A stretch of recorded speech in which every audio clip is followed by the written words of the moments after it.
ალოპეცია განიხილება პაციენტის სტრესის ერთ-ერთ ყველაზე ხშირ მიზეზად. ახლობით მამაკაცს და 60-70%, ხოლო ქალების 25-40% აღენიშნება თმის ცვენა. თმის ღერის დაზიანება შესაძლოა გამოიწვიოს სხვადასხვა დერმატოლოგიურმა დაავადებებმა. დერმატოსკოპიულად ხდება კონკრეტული დიაგნოზის დასმა. თმის ცვენა წარმოადგენს ერთ-ერთ ყველაზე ხშირ პრობლემას დერმატოლოგიურ პრაქტიკაში.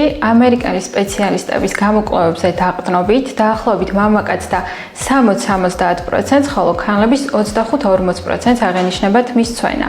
ამიტომ ასეთი პაციენტების შეფასებისას აუცილებელია გამომწვევი მიზეზების ცოდნა და გააზრება. ზოგადად ალოპეცია განიხილება პაციენტის სტრესის ერთ-ერთ ყველაზე ხშირ მიზეზად.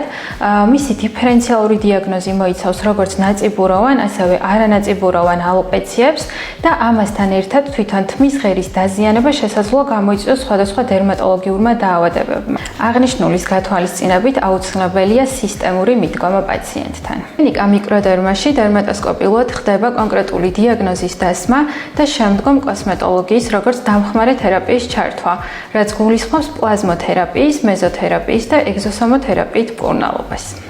დერმატოსკოპია საშუალებას გვაძლევს ამოვიცნოთ შეუიარაღებელი თვალისთვის შეუმჩნეველი დერმატოსკოპიული სტრუქტურები, რაც საშუალებას გვაძლევს და გვეხმარება დერმატოლოგებს დიფერენციალური დიაგნოზის გატარებაში, რაც გარანტია სწორი მკურნალობის დაგეგმვაში.